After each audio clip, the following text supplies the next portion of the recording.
বিরুদ্ধে শেষ লড়াই শুরু করতে চাই আমরা। সেই লড়াইয়ের যাত্রা শুরু হয়েছে, এটার শেষ আমরা দেখব।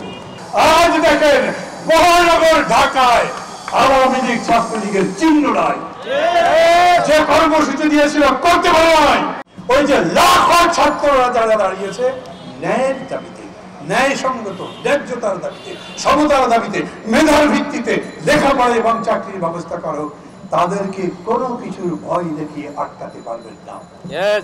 অতএব গতকাল যে কাণ্ড আপনারা টেলিভিশনে দেখেছেন ঢাকা শহরে, এটা তো আমরা পাকিস্তানি বর্বর হামলাদের মুখেও এরকম দেখিনি। এইরকম করে কিলিশ নিয়ে, রামদা নিয়ে, পিস্তল নিয়ে, রাইফেল নিয়ে ঘুরে বেড়াচ্ছে, ওপেন গুলি করছে মেডিকেলের মধ্যে পর্যন্ত। যেইখানে এইরকম একটা বিভাগ চলছে, জরুরি বিভাগের মধ্যে পর্যন্ত ঢুকে ঢুকে ওই আহত ছাত্রদের হুমকি দিয়েছে, আর তাদের দেখতে যারা গেছে তাদের পিটিয়েছে। মেডিকেলের মধ্যে হামলা আগে হয়েছে।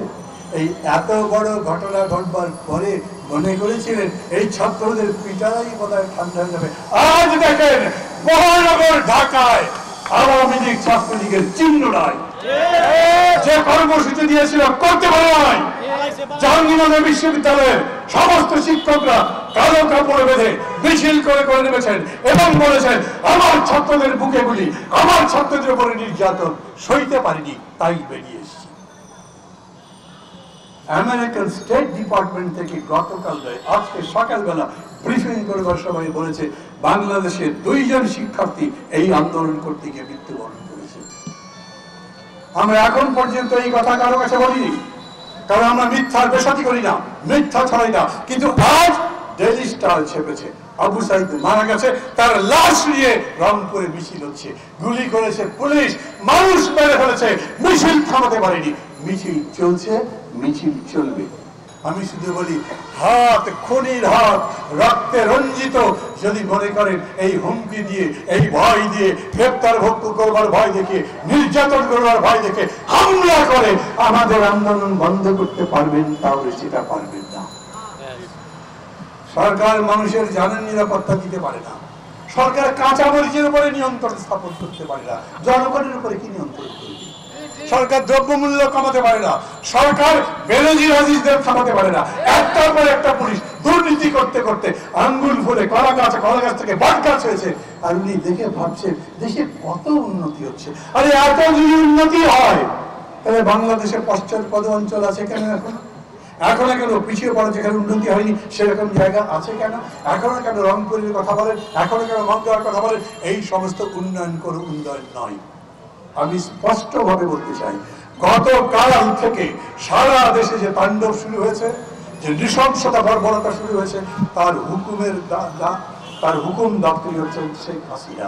আরে রাজাকার মানে কি? যারা অত্যাচার করেছিল, খুন করেছিল, জনগণের সম্পদ লুট করেছিল, আপনারাও একই কাজ করছেন সারা দেশ জুড়ে। মুক্তিযুদ্ধের প্রতি আমাদের সম্মান আছে, আমরা মুক্তিযুদ্ধে ছিলাম, আমরা মুক্তিযুদ্ধের মধ্যে থেকেও আমরা লড়াই করবার সময় বলি মেধার বিকল্প কোনো কিছু হতে পারে না। আপনার সাধারণ সম্পাদক বলেন যারা স্বঘোষিত রাজাকার তাদের সাহায্য করবার জন্য ছাত্রলীগই যথেষ্ট। সাইফুল্লাহ সাহেব একটু আগে বললেন না, ওবায়দুল কাদের সাহেব আসিতেছে শুভ দিন, দিনে দিনে বহু বাড়ি আছে দিনা সুতিত হইবে লাইনে থাকে। আমাদের যেরকম আসামি করে ওই আসামি হাজির হওয়ার জন্য হাজিরা দিন লাইন করে দাঁড় করিয়ে রাখেন, ওই রকম লাইন করে আপনাদেরকেও দাঁড়িয়ে থাকতে হবে। যত অন্যায় করেছে সমস্ত কিছুর জবাব দিতে হবে।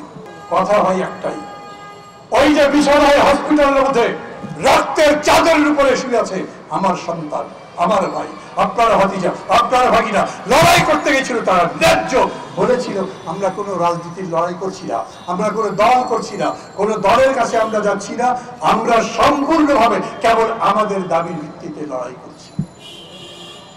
সেই লড়াই করতে গিয়ে পুলিশের মার খেয়ে, গুন্ডাদের মার খাবার পরে তারা এখন আপনাদের কাছে বলছে, আবারও বলি রক্তের চাদরে শুয়ে থেকে আপনাদের কাছে আহ্বান জানাচ্ছি, আমরা মারা যাচ্ছি, ওরা আমাদের মেরে ফেলবার চেষ্টা করছে, ওরা আমাদের ধ্বংস করবার চেষ্টা করছে।